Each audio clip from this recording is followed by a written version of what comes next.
Public को जब मैं इतनी करीब से देख रहा हूं तो मुझे बड़ी सारी बातें समझ में आ रही हैं। नेता जो है ना, नेता वो है आपके लिए काम करने के लिए, आपके लिए कानून बनाने के लिए, आपके दुख में आपके साथ खड़े होने के लिए। लेकिन पब्लिक हमारे घर नहीं आए भैया, भैया हमारे लड़के का मुंडन था उसमें नहीं आए भैया, भैया हमको रास्ते में देखे मुस्कुराए नहीं भैया। आप इसलिए नेता चुनते हो। तो समझ बड़ा प्यारा टर्म है, अब तक शायद ये टर्म आपको समझ में आ गया होगा। इसका विकास ध्यान करता है। ध्यान जो है ना वो इसका विकास करता है। समझ की मां है ध्यान।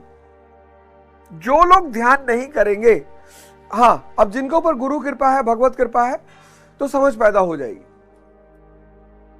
लेकिन समझ को पैदा जो करता है वो है ध्यान। समझ की मां है ध्यान। लोग कहते हैं ना ध्यान करने से क्या मिलेगा, समझ बढ़ेगी। चैतन्य का एक गुण है,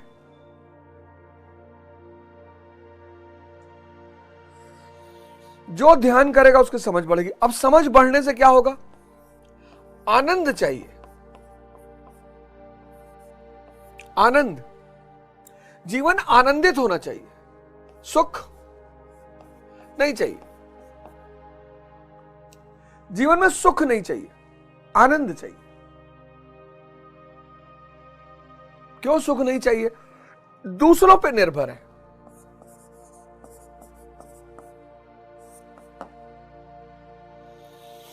गाड़ी मिल जाए तो सुखी हो जाए, सुंदर पत्नी मिल जाए तो सुखी हो जाए, पैसा मिल जाए तो सुखी हो जाए। इसीलिए सन्यासी बहुत सुखी है, सन्यासी बहुत आनंदित है, क्योंकि आनंद आंतरिक स्थिति है। गाड़ी है, विचार शून्यता है। आनंद यानी विचार शून्यता, विचार है ही नहीं। और सुख और दुख दोनों विचार पर निर्भर करता है। जो आदमी कोमा में है उससे आप कान में जाके कहिए तुम्हारे मकान में आग लग गई, कोई फर्क नहीं पड़ेगा। उससे आप जाके कहिए कि दुनिया की 4 खूबसूरत महिलाएं तुमसे शादी करना चाहती, उसके ऊपर कोई फर्क नहीं पड़ा। क्यों? क्योंकि विचार नहीं पैदा हो रहा। ये जो है ना सुख और दुख, ये विचार पर निर्भर है। और आनंद आंतरिक स्थिति है, विचार की बात ही नहीं है। तो बड़ा इस राज को लेकर मैं बड़ा परेशान रहता था, बहुत। साहब ये जो फॉर्मूला है ना, ये इसकी कोई कीमत, बेशकीमती है ये। अगर आप ये फॉर्मूला समझ गए, अरे तो आपके जीवन में यू टर्न आज ही से शुरू हो जाएगा। आनंद एक स्थिति है, वो बाह्य किसी भी चीज पर निर्भर नहीं करती। जैसे निष्काम कर्म, निष्काम कर्म, आराधना करना है, फल की चिंता नहीं करना है, क्योंकि फल तो सुनिश्चित है ना। फल तो सुनिश्चित है, ऐसा हो ही नहीं सकता।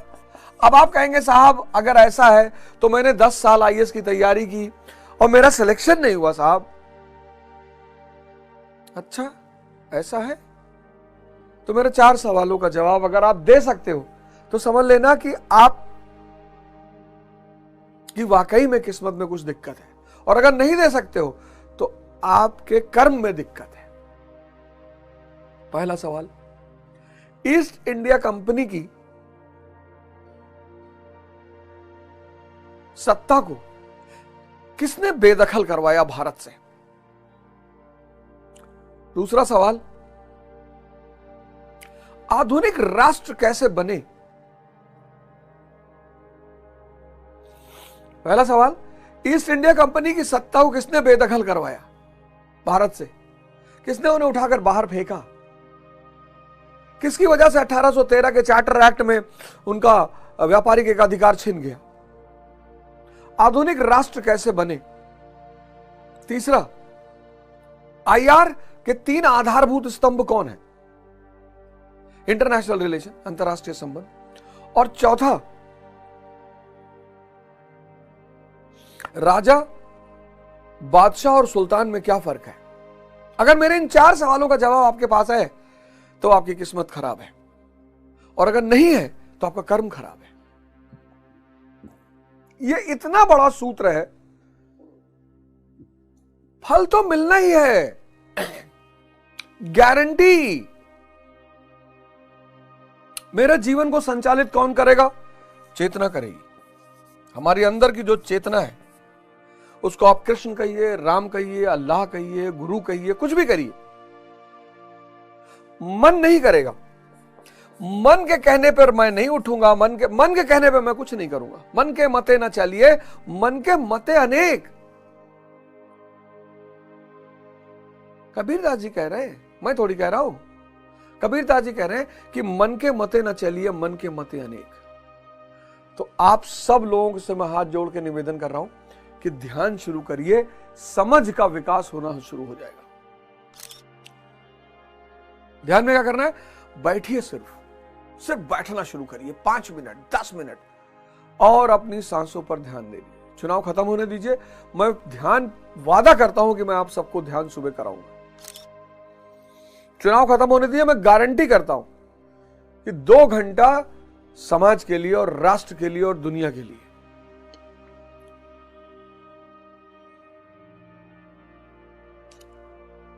और गीता के इस एक एपिसोड की फीस आप सबको देनी पड़ेगी।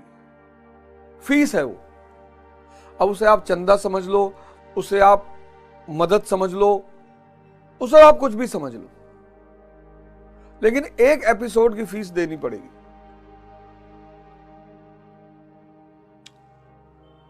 मतलब जो अगला एपिसोड है, ये जो एपिसोड जाएगा, इसकी फीस आपकी स्वेच्छा पर है। अगर आपको लगता है कि मेरी बातों से आपके जीवन पर प्रभाव पड़ा है, तो ये समझ, ध्यान क्या है? समझ की मां है।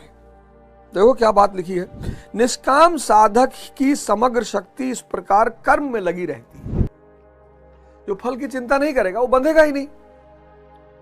99% लोग, अब मैं चुनाव लड़ रहा हूं, अब अगर मैं सोच लूं कि मैं हारूंगा या जीतूंगा, मैं गया, मेरी सारी शक्ति उधर बहने लगेगी।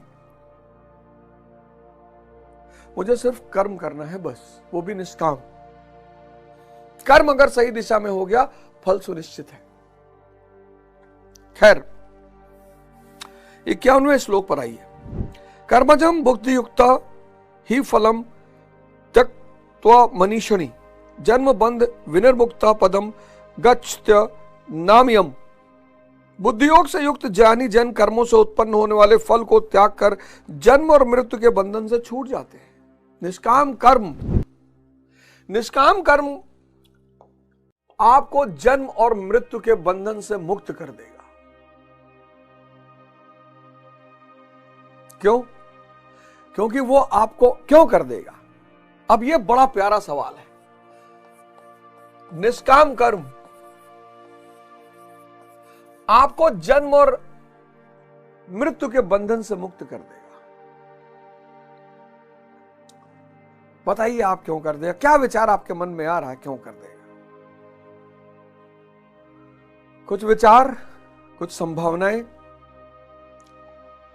कि क्यों कर देगा, मैं बता रहा हूं। आपकी इच्छा खत्म हो जाएगी। इच्छा काया, इच्छा माया, इच्छा जग उपजाया। निष्काम कर्म, फल की आप चिंता ही नहीं करोगे। फल की आप चिंता ही नहीं करोगे, इच्छा खत्म। आनंद एक आंतरिक स्थिति है। अब जब अंदर से आप मस्त हो, भाई जो अंदर से त्रस्त है उसी को तो बाहर चीजें चाहिए। आप गौर करो इस बात पे। आप अंदर से मस्त हो, आप आनंद की स्थिति में हो। यही तो सब ढूंढ रहा है। ये जो सुख की तलाश है वो शांत होने की तलाश है। सेक्स, नशा, एडवेंचर, एडवेंचर मतलब आप झूला झूल रहे हो, जहां भी आपका मन गायब हो जाता है वहां आपको मजा आता है।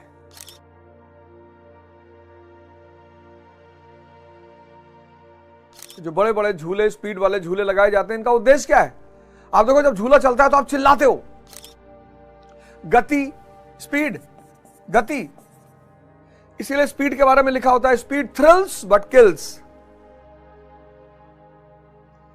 ये जो लोग करते हैं ना निषेचन, कोई भी पशु के लिए सेक्स सुख नहीं है, उसका एक टाइम है, वो उस टाइम पे करेगा, खत्म। सभी पशुओं के लिए प्रजनन का एक समय है और उनकी इच्छाएं तो है नहीं, इसलिए वो परेशान नहीं है। सेक्स, मरा जा रहा है आदमी। प्रेमानंद महाराज कहते हैं, प्रेमानंद महाराज की एक वीडियो है, आपने देखा होगा, उस वीडियो को आप जरूर देखिएगा। कहते हैं सबसे ज्यादा चरम भोग की अनुभूति जो होती है वो काम में होती है। जिस वीडियो में वो कहते हैं ना कि अरे जहां से मल मूत्र निकलता है उसमें क्या मजा है, जिसको हाथ लगाने के बाद आप हाथ धुलते हो, बताओ। लेकिन ये आपको कुछ क्षणों के लिए विचार शून्य कर देता है। ये आपको विचार, ये सारे आप देखो विचार शून्यता की स्थिति पैदा करते हैं। ये विचार शून्य, आप झूले में बैठे, आप झूले में बैठे और झूला खूब तेज तेज चलने, आप विचार शून्य हो गए। और इन सब पे पैसा खर्चा होता है क्योंकि ये बाहर है। लेकिन ये जो सन्यासी है ये स्वतः विचार शून्य हो गया, इसको बाहर क्यों कुछ नहीं चाहिए। आपको लगता है बड़ा त्यागी, बहुत त्यागी, अरे यही असली भोगी है, परम भोग खुद का। आप जब बुद्ध को देखते तो आप कहते हैं अरे यार बताओ, महल छोड़ दिया यार, हम साला 100 गज नहीं छोड़ पाएंगे, ये महल बेचारा छोड़ दिया, बेचारा राजगद्दी छोड़ दिया, हम क्लर्क की नौकरी ना छोड़ पाए। यहां रोल्स रॉयस मिल गई तो मारुति 800 छोड़ दिया। इस बात को आप समझ जाओ। ये ध्यान जो है ना, ये विचार शून्यता, जैसे ही विचार शून्यता पैदा होगी आप अंदर से जुड़ जाओगे, परम आनंद, बाहर कुछ चाहिए ही नहीं। ये जो आज आप परेशान हो ना, ये अपनी अज्ञानता की वजह से परेशान हो। आप बाहर मत भागो, आप अंदर भागो। बाहर भागोगे सर, आपकी जिंदगी नरक हो जाएगी, मतलब नरक हो रही है और हो जाएगी, और बहुत परेशान, अकूत। तो कह रहा है कि बुद्धि योग से युक्त ज्ञानी जन कर्मों से उत्पन्न होने वाले फल को त्याग कर जन्म और मृत्यु के बंधन से छूट जाते हैं, क्योंकि इच्छा खत्म हो जाती। जब फल के बारे में सोचना, जब सोचना नहीं कि आईएएस बन जाएंगे, मंत्री बन जाएंगे, विधायक बन जाएंगे, सांसद बन जाएंगे, पूंजीपति बन, जब फल सोचना ही नहीं तो इच्छा खत्म हो गई। इच्छा खत्म हो गई तो आप मुक्त हो गए। वे निर्दोष अमृतमय परम पद को प्राप्त होते हैं। यही आनंद ही निर्दोष अमृतमय परम पद है। आनंद निर्दोष, बिना किसी दोष के, अमृतमय परम पद।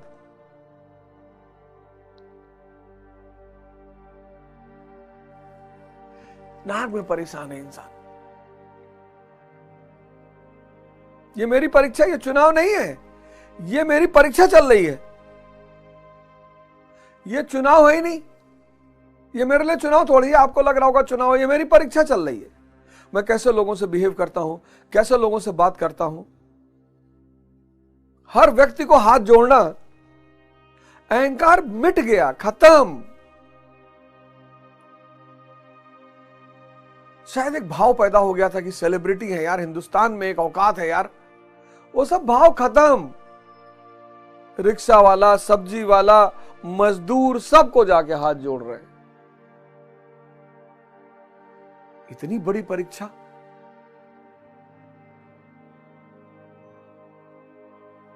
अमृतमय परम पद, निर्दोष अमृतमय परम पद, कोई दोष नहीं, दोष विहीन। यह 3 बुद्धियों का चित्रण है। सांख्य बुद्धि में 2 फल हैं, स्वर्ग और श्रेय। कर्मयोग में प्रवृत्त बुद्धि का एक ही फल है, जन्म मृत्यु से मुक्ति, निर्मल अविनाशी पद की प्राप्ति। बस ये दो ही योग क्रिया है, इसके अतिरिक्त बुद्धि अविवेक जन्य है, अनंत शाखाओं वाली है, जिसका फल कर्म भोग के लिए बारंबार जन्म मृत्यु है। आप ये जान लो कि जहां भी आपका ध्यान फल पर है, जहां भी, निष्काम कर्म एक बड़ा प्यारा सिद्धांत है, थ्योरी ऑफ कॉसेशन। इसीलिए मैं बुद्ध और कृष्ण को एकदम अगल बगल मानता हूं। कार्य कारण का सिद्धांत, शक्ति ले आओ, संसार सुनिश्चित है, यही तो है निष्काम कर्म। शक्ति, सारी ताकत शक्ति में लगा दो, बस संसार सुनिश्चित है।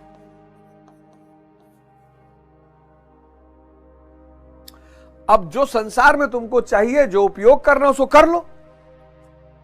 अब दिल्ली से कलकत्ता जाना है, आपने कहा भैया हम सन्यासी हैं, हम तो पैदल जाएंगे भैया। ये मूर्खतापूर्ण बातें हैं। हवाई जहाज का उपयोग करना है ना, कर लो।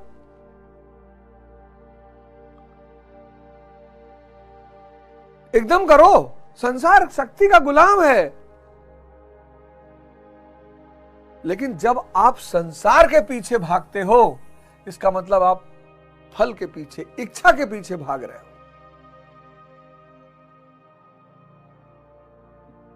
जिसका ध्यान सिर्फ शक्ति, और कुछ है ही नहीं, शक्ति पाव, शक्ति, ध्यान शक्ति है, आपके समझ को बढ़ा रही है। योग शक्ति है, आपके शरीर की शक्ति को बढ़ा रही है। ध्यान आपके समझ को बढ़ा रही है। योग आपके शरीर को शुद्ध कर रही, शक्ति बढ़ा रही है। और जैसे जैसे यह बढ़ता जाएगा, संसार आपके चरण में खड़ा रहेगा। आप गुरु महाराज के आश्रम में आओ, उनका भोजन, उनका आवास, उनका माया सेवा में लगी हुई है। माया सेवा में लगी हुई है। आप आते हो, आप देखते हो, आपको देखकर भी दिखाई नहीं पड़ता। अरे भैया ये तो गुरु भगवान है भैया, ये तो भैया सब थोड़ा ही है मेरो है पाई भैया। सब कबीर दास जी हो गए, संत रविदास जी हो गए, गुरु नानक जी हो गए,